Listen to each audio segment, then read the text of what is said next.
In 1961, two brothers, Richard and Maurice McDonald, signed papers selling their restaurant company for $2.7 million. After taxes, they each walked away with exactly $1 million. At the time, it seemed like a fortune, enough to retire comfortably and play golf for the rest of their lives. They'd worked hard, built something revolutionary, and now they were cashing out. Fair deal, right? Here's what they didn't know. Within 20 years, the company bearing their name would be worth over $8 billion annually. Within 40 years, it would become one of the most valuable brands on planet Earth, worth over $200 billion. The McDonald brothers, the actual inventors of the fast food system that changed American culture forever, would be almost completely erased from history, while a milkshake machine salesman named Ray Kroc would be celebrated as the founder and visionary genius. But here's the part that almost nobody talks about. After they sold, Ray Kroc opened a McDonald's restaurant directly across the street from their original location, forced them to change their restaurant's name, and systematically destroyed the business they'd spent decades building. This is the story of the greatest business deal regret in American history, and the forgotten innovators who lost a $200 billion empire. If stories like this fascinate you, hit that like button right now and subscribe to The Sleeping Economist. Because what happened to these brothers is one of the most overlooked financial disasters in business history. Chapter 1. From Poverty to the Perfect System. How Two Brothers Revolutionized Food. Richard McDonald was born on February 16, 1909. His younger brother, Maurice, everyone called him Mac, was born in 1902. They grew up in Manchester, New Hampshire, in a working-class Irish-American family during the depths of poverty. Their father was a factory worker who barely made ends meet. Dick and Mac knew from childhood that if they wanted a better life, they'd have to build it themselves. In the 1930s, during the Great Depression, when millions of Americans were desperate for work, the McDonald brothers made a bold decision.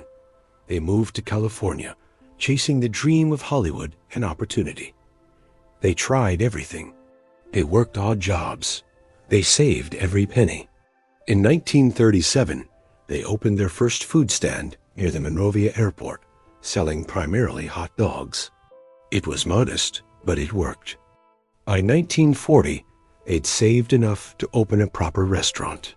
They called it McDonald's Barbecue, located on 14th and E Streets in San Bernardino, California. It was a typical drive-in restaurant of that era. Car hops delivered food to customers in their cars.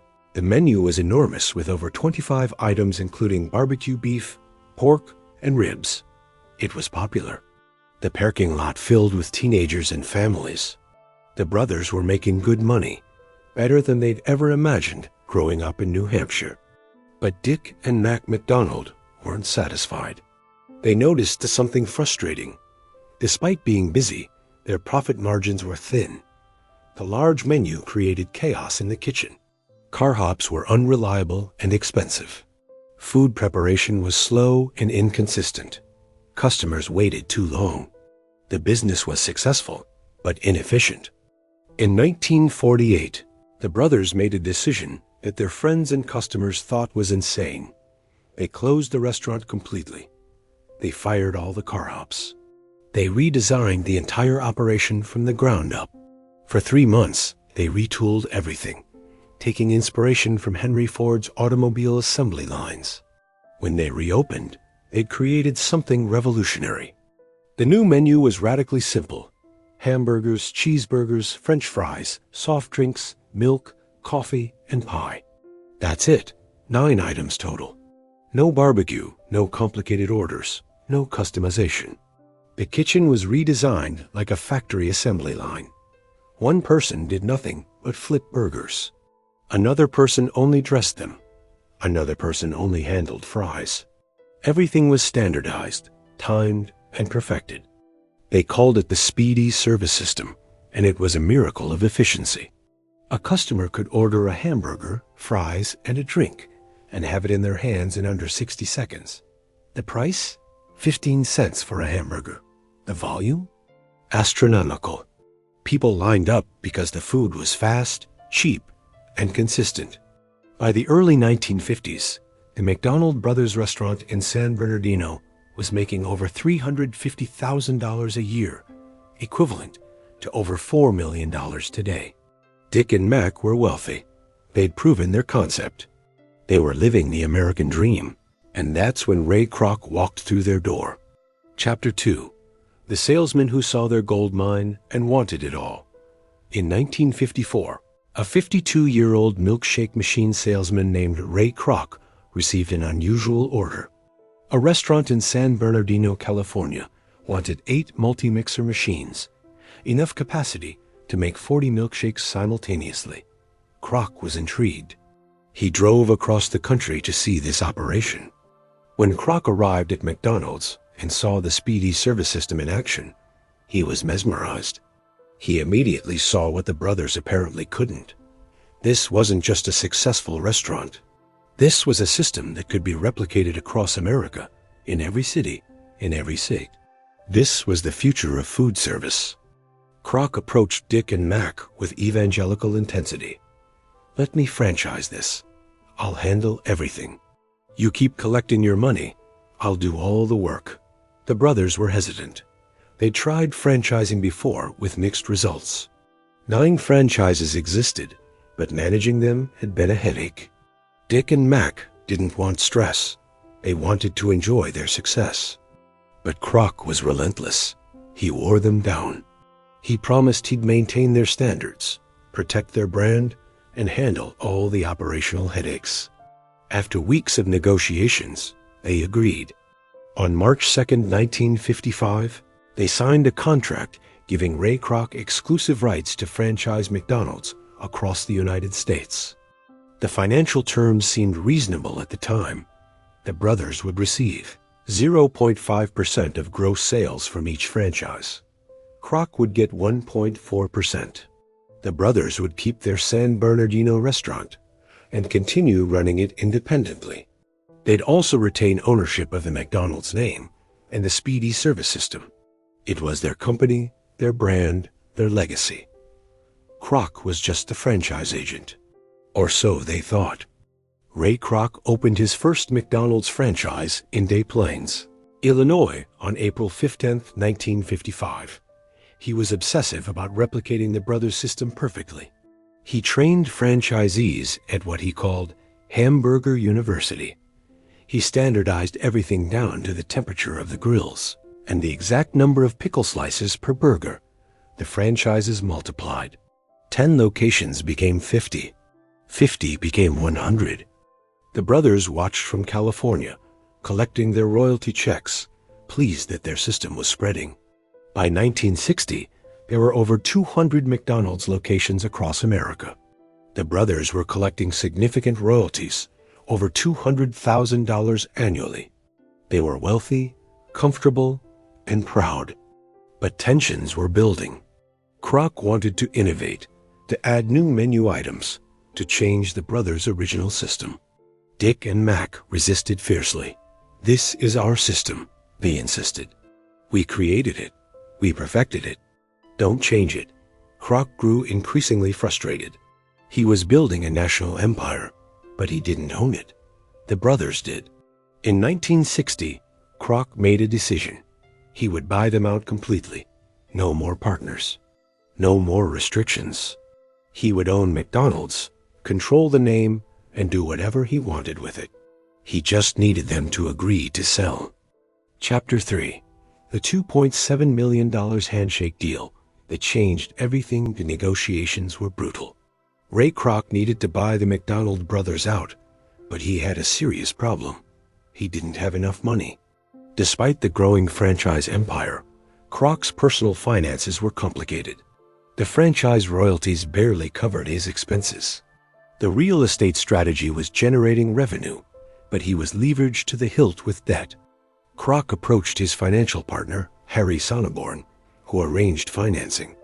They calculated a number, $2.7 million for complete ownership of McDonald's Corporation, including all rights to the name, the system, the franchise, is everything. It was an enormous sum in 1961, roughly equivalent to $28 million today.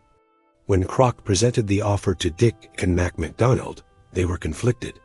On one hand, $2.7 million was a fortune more money than they'd ever dreamed of growing up in New Hampshire. After taxes, they'd each walk away with approximately $1 million. They could retire immediately, live comfortably forever, and never worry about money again. On the other hand, McDonald's was their creation, their legacy, their name. It represented 20 years of hard work, innovation, and sacrifice. But Dick and Mac were in their 50s and 60s. They were tired. They wanted peace, not endless growth and expansion. Mac's health wasn't great. The stress of running the business was wearing on them both. According to multiple sources, particularly a nephew of the McDonald brothers, during the final negotiations, Dick and Mac made one request. In addition to the $2.7 million, they wanted a handshake agreement for 1% of McDonald's future profits in perpetuity. Not in writing, just a gentleman's agreement between businessmen. Ray Kroc reportedly agreed. They shook hands. The deal was done. On December 11, 1961, the papers were signed. The McDonald brothers received their $2.7 million payment. After taxes, Dick and Mac each had exactly $1 million. Ray Kroc now owned McDonald's completely, the name, the system, the franchises, all future expansion rights, everything. There was just one problem. When the formal legal documents were drafted, there was no mention of any ongoing 1% royalty. Nothing. The handshake agreement, if it ever existed, was gone. When the brothers confronted Kroc about it, he allegedly claimed that the lawyers had restructured the deal, that it wasn't legally possible to include the ongoing royalty in the corporate structure, that complications had emerged. The brothers were furious, but they'd signed the papers. The money was already transferred. They had no legal recourse. The handshake meant nothing. But the betrayal, if that's what it was just beginning. Dick and Mac still had one thing Kroc couldn't take away: their original San Bernardino restaurant. They owned the property. They'd kept it in the sale. They couldn't call it McDonald's anymore since Kroc now owned the name, so they renamed it the Big M. It was their legacy, their connection to what they'd built. And then Ray Kroc destroyed them. Chapter 4. How Ray Kroc opened across the street and destroyed them. Within months of the sale, Ray Kroc opened a brand new McDonald's franchise directly across the street from the brothers' Big M restaurant in San Bernardino. Same menu, same system, the system the brothers had invented, same everything. Except this one had the McDonald's name, the golden arches, and the full weight of a growing national brand behind it. The brothers were devastated. Customers who'd been coming to their restaurant for years now crossed the street to go to the real McDonald's. The Big M, despite being the original, despite being run by the actual innovators, couldn't compete. Foot traffic dropped. Revenue collapsed. The restaurant that had once generated hundreds of thousands of dollars annually was suddenly struggling to break even. Dick McDonald later reflected on this period with barely concealed bitterness. In interviews, he described Kroc's move as deliberate and calculated, designed not just to compete, but to erase them. The message was clear. There was only one McDonald's now, and it belonged to Ray Kroc. The brothers kept the Big M open for 6 painful years, watching as the empire bearing their name exploded across America while their own business withered. In 1968, they finally closed the doors. The Big M was gone. Their legacy in San Bernardino was finished. Meanwhile, Ray Kroc was building the most successful restaurant empire in human history. By 1968, McDonald's had over 1,000 locations. The Big Mac launched. Ronald McDonald became a national icon. The brand was everywhere, generating hundreds of millions in revenue. Kroc was wealthy beyond imagination. His personal net worth was climbing toward 9 figures. And the McDonald brothers? They lived quietly in their comfortable homes, millionaires by any reasonable standard. But watching on television has their innovation made other people billionaires.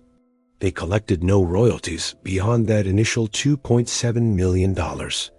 No ongoing percentage. No piece of the empire. Nothing. In 1971, Maurice McDonald died of heart failure at age 69. He'd lived to see McDonald's become a global phenomenon, but he never received another dollar from the company bearing his name. Richard lived much longer, until 1998, dying at age 89. By then, McDonald's was worth tens of billions of dollars. The brothers' 1961 sale price of $2.7 million represented less than 0.01% of the company's value. In one of the cruelest ironies of business history, Ray Kroc spent his final years writing his autobiography and giving interviews where he positioned himself as the founder and visionary of McDonald's. The brothers were mentioned briefly, if at all. Kroc told reporters, "I put the hamburger on the assembly line." He claimed credit for innovations the brothers had created years before he arrived. When Richard McDonald was asked in a later interview if he regretted the sale, his answer was diplomatic but telling. "I would have liked to have been the world's biggest hamburger chain. I suppose it's human nature." Translation: yes, he regretted it deeply. Chapter 5. Erased from history. Watching their $200 billion empire slip away. By the time Ray Kroc died in 1984, McDonald's had over 7,500 locations across 32 countries, generating $8 billion in annual revenue. Kroc's personal fortune was estimated at $600 million equivalent to over $1.5 billion today. His widow, Joan Kroc, inherited the fortune and became one of the most prolific philanthropists in American history, donating hundreds of millions to causes including National Public Radio, which received $225 million after her death. The McDonald brothers received none of this wealth. Their $2.7 million from 1961, was it? While that amount provided comfortable retirements, it was a rounding error compared to what McDonald's became. If the disputed handshake agreement for 1% of future profits had been honored, the brothers would have received over $80 million annually by the 1980s, potentially accumulating multiple billions over their lifetimes. But the financial loss wasn't even the most painful part. The true tragedy was the erasure. Ray Kroc systematically wrote the brothers out of McDonald's history. In his 1977 autobiography, Grinding It Out, The Making of McDonald's, Kroc positioned himself as the founder, the visionary, the man who saw the future. The brothers were portrayed as small-minded restaurant owners who didn't understand what they had. This narrative became accepted history. Business schools taught case studies about Ray Kroc's entrepreneurial genius. Motivational speakers told his broke at 52 inches story. The brothers, the actual inventors of the Speedee Service System, the actual innovators who revolutionized fast food, were footnotes. The 2016 film, The Founder, starring Michael Keaton as Ray Kroc, finally brought attention to the brothers' story, portraying Kroc as morally ambiguous and the brothers as tragic victims. But by then, Maurice had been dead for 45 years, and Richard had been dead for 18 years. Today, at the site of the original McDonald's in San Bernardino, there's a museum. But it's not run by McDonald's Corporation. It's run by a local chicken restaurant owner who bought the property. McDonald's corporate headquarters does not officially acknowledge this location as significant to their history. In economic terms, the McDonald brothers made one of the worst business deals in history. They sold an asset for $2.7 million that would eventually be worth over $200 billion. But more than the money, they lost their legacy. And that, perhaps, was the real crime. Chapter 6. The business mistakes that cost them everything and how to avoid them. What can we learn from the McDonald brothers' tragedy? First, never accept a handshake deal for life-changing money. If the disputed handshake royalty agreement actually happened, it was the brothers' single biggest mistake. Verbal agreements mean nothing when millions of dollars are at stake. Ray Kroc allegedly promised them 1% of future profits, shook their hands, and then the legal documents contain no such provision. Second, understand the difference between income and equity. The brothers were earning over $200,000 annually in royalties by 1960. That seemed like great money, and it was. But Kroc convinced them to trade ongoing equity and royalties for a one-time cash payment. This is the classic mistake of valuing immediate cash over long-term ownership. If the brothers had retained even 5% equity in McDonald's, they would have eventually been worth billions. Third, your innovation is worthless without control of the brand. The brothers invented the Speedee Service System. They created the assembly line kitchen that became the template for every fast food restaurant on earth. But they didn't protect their intellectual property properly, and they sold the naming rights. When they tried to continue with the Big M, customers didn't care. They wanted McDonald's. Fourth, beware partners who want your creation more than you do. The McDonald brothers were content. They were making good money, living comfortably, playing golf. Ray Kroc had an almost religious obsession with growing McDonald's into a global empire. This imbalance was fatal. Kroc wanted it more, so Kroc got it. If you've created something valuable but lack the ambition to scale it aggressively, understand that hungrier people will take it from you, legally or otherwise. Final, legacy cannot be bought back. The McDonald brothers had comfortable retirements. They weren't destitute. They traveled, enjoyed their families, lived well into old age. But they watched as their names became synonymous with someone else's empire. They saw Ray Kroc celebrated as a visionary founder while they were forgotten.